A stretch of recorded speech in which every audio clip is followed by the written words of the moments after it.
Hey guys, we're here talking about a very important topic about revitalizing Korean craft beer.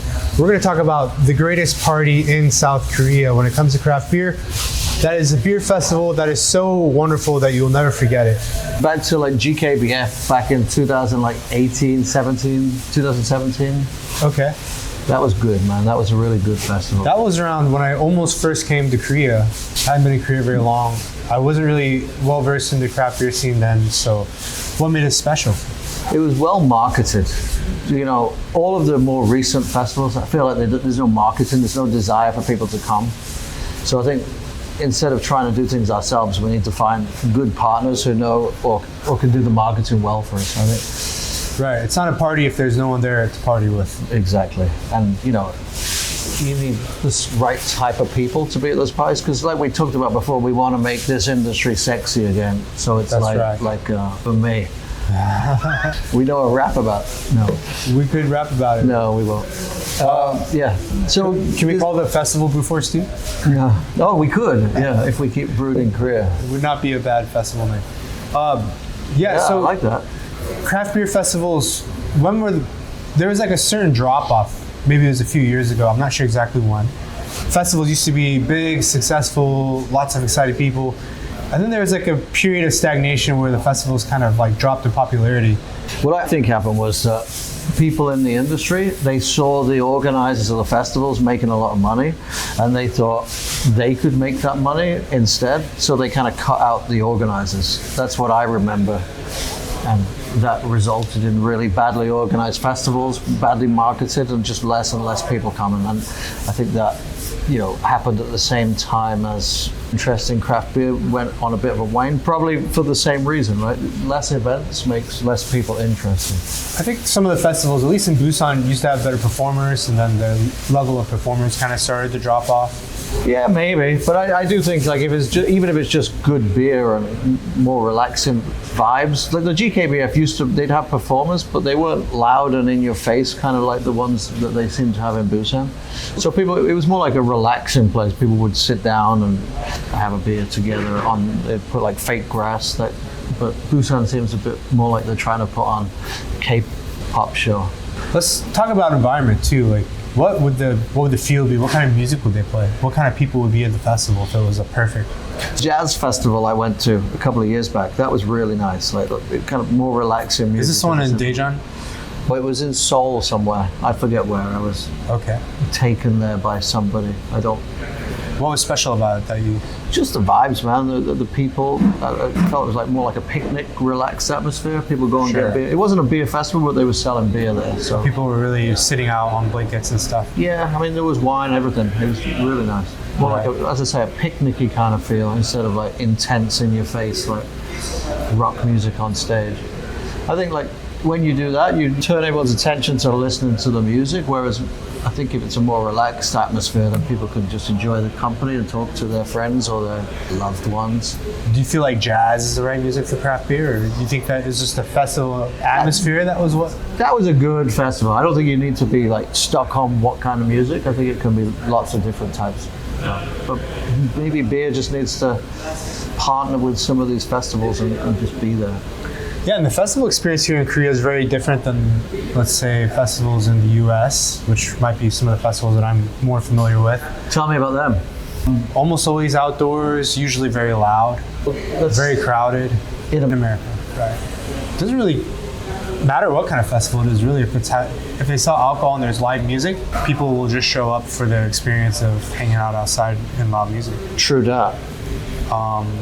I've been to some beer festivals in Japan, which were indoor, and there was no music. Oh, you talked about this, yeah. Yeah, and I found that fascinating too, that there was no music, but people were vibing in the silence. I'm more of like a vibing and music kind of guy myself. But at that festival, I think it was in Yokohama. I don't remember what year it was, quite a while back, maybe 6-7 years ago. But the ambiance was really nice, actually, and with even minimal decorations. The people who were there were very happy to be there.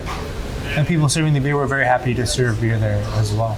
I think 2019 or 20 We did something in Taiwan. It was a really good festival. That was indoor, but Was that a craft beer festival, or was it? yeah, a it different was theme? craft beer, but they had some cool music, and it was like, again, same kind of thing. Everyone was really happy to be there, and Right. people serving beer were happy to be there. And I think when I look back to the GKBF days, back in 2018, 17, everyone was happy to be there, and it was like a competitive atmosphere. Who could get the longest line? Who could get the most customers? And, Sure, yeah. and the customers seemed happy to be there too. And these days, I don't see that in festivals. The reason I mentioned that having a good organizer, as we mentioned before, is that the Christmas market in Busan, that seems to be well marketed. They've got. I heard it was wild. One of Yeah. my friends said he couldn't even get in. Yeah. Anyway, I went there on Thursday, and it was so fucking cold. But was very cold. it was It's pretty crazy. busy at lunchtime on Thursday. That people would be standing out. Do you guys have a booth there? Or No, sadly not. But I do now. I'm in touch with the organizer. Yeah. I'm hoping they'll help us organize a good beer festival. that would be awesome. Yeah, they have the wealth of experience to do it. They've done a couple of events in Busan that I've been to, and they've all been like really well, really well marketed, really well attended, and the food there's been really good. I felt last year's Bexco event, the food was, Kind of mediocre. you wouldn't even say mediocre, I'd say it was quite shit. There was one place that had a line, and unfortunately, it had such a long line, I didn't even get to try it. Yeah. But the festivals I'm talking about, they're mainly geared around food. So I think this guy would be able to bring some of the better food companies and And it seems like they did an outstanding job with the decorations. Come Christmas time, there's not exactly a whole lot of places to go to take a photo or to really enjoy the Christmas spirit. So I think they really capitalized on a really good opportunity with the holidays. Yeah. It really nice. There's not really many places in Busan where you can like properly celebrate Christmas, and I think they really did a good job of that. Yeah. You should go. I should, yeah. Unfortunately, I don't really like lines that much, so maybe I'll go on the last week or something after. I'd say go on a Thursday lunchtime. Are they open on Thursdays? Yeah. I think they just do Thursday, Friday, Saturday, Sunday. Thursday lunchtime would be perfect. Yeah. You don't have to wait to get in. So I wonder if we had a perfect festival. Paul and I have actually talked about opening up our own festival before because of our intense dissatisfaction with the past few years. Are we dissatisfied with the years, or are we dissatisfied with certain people? I've been dissatisfied with the people, the quality of the events, honestly, the lackluster amount of effort that was put into these events. Yeah. No marketing. You go up to a place, it's not well decorated. The performer is pretty much a street performer. I wonder, they build a stage for a guy, and the guy might be paying them to be performing on there. I wonder if that might be happening. It I'm could be starting to possible. sense, like, over time that there's an inner demon with you that really is aggressive against certain people in the beer industry. It's not that I'm angry at them. It's But that who is it? Who are these people? And who put the demon inside you? We all have a demon inside us. Go back. All right. So if we were to open up our own festival, we had a brief idea we might do it indoors or outdoors. I mean, it depends. We seem to have lost the boil and got interested in this podcast thing, right? But I think the podcast is kind of pushing us back because most of the topics that we're covering here is how to make craft beer sexy again. And what could be more sexy than having the best craft beer party in Korea once a year? No. Oh, no.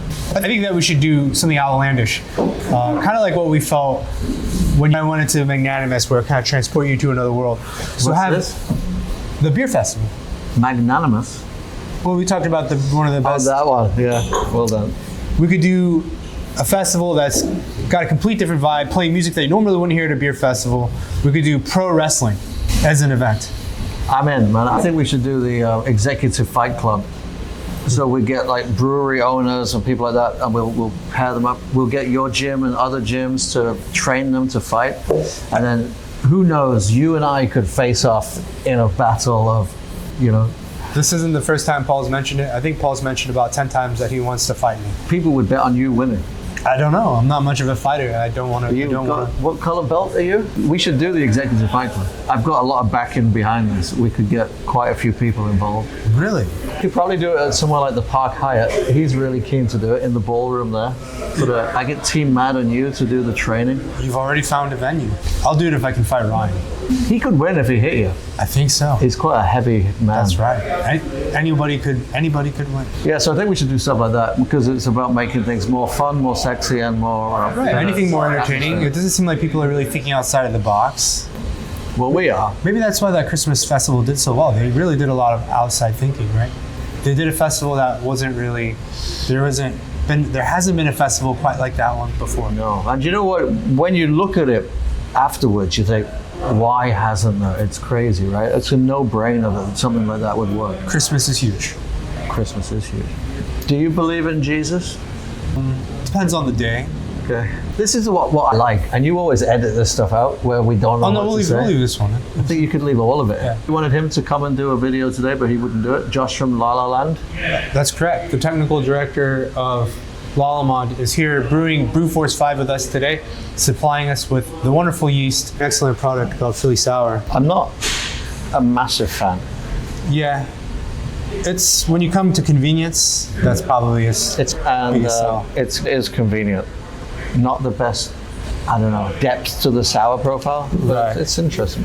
Yeah, quick and easy. If you're into that kind of He recommends it. I prefer a kettle sour. an actual kettle sour. Yeah. So we're gonna have a meeting with that guy from the Christmas. What's it called? The Christmas market, that's right. And if you Christmas guys, market. anyone out there that wants to collaborate on the best Alzheimer's. party of the year You here in think that's South Korea. Alzheimer's that made me forget Christmas market? No, I think they just call that a blip. Okay. I get those too. The best party of the year, craft beer. You guys want to get involved? Please contact us. We want to make it literally the best. Any ideas you guys have? Any collaborations you guys want to do? If you want to become a part of this festival, because the more Yeah. the merrier. Any good brewery can apply. But we're only going to have good breweries, right? We're going to reject the bad ones. That's right. Wait, what? We'll reject the bad breweries. We won't allow everyone in. That's the Christmas spirit. We need a league table of the best podcasts and the worst. Are we going to rank them too? So he's at the top now. What's his name again? Jong Hyuk? Chungya? Top. And who's at the bottom? Do you think it's Definitely Kevin Grab, right? He's my, or I say my muse. your muse? For joining in. I don't want to finish. Any new food items coming out? You're doing a Christmas... Back, we might do a tteokbokki. Oh, It That's seems not to very be Christmassy. very trending with Korean beer these days, which I find. Actually, I wouldn't even call it trending because it's been should trending we for ask them such a to long vote time. if they like tteokbokki? Everyone in Korea loves tteokbokki. All right, guys, thank you for joining us today. We've been talking about festivals. Seriously, consider hitting us up. Collaborations. If you'd like to invite us somewhere, we'd love to come do a podcast at your bar Oh yeah, we should go travel around and do some podcasts, right? or your brewery. And also recommend some people in the industry in Korea that we should do a podcast with, right? I think so, yeah. And please keep sending your home brews to us. We'll keep trying them. If they're pro brews, that's good too. Yeah, we're gonna have a little segment there, right? So we'll do every time we do this, we'll taste someone's homebrew, and if you send it in, we'll give you some feedback on it. I think so, yeah. Why not time we do a video? It seems like it's Do you good want to put material your for us to address have. for what this place? Just look up Wildcat Brewing on Naver or on Google. On The address Naver, should it's pop all up. one word, Wildcat Brewing. I couldn't find it. Oh, maybe that was Kakao Taxi. Yeah, that's right. Sometimes it's spelled differently. English is usually good. Our staff will take care of your beer, leave it out in the heat. Yeah, the warm IPA. There's a couple hours of sunlight that we get here in the pub. We'll make sure that your beer catches that sunlight as well.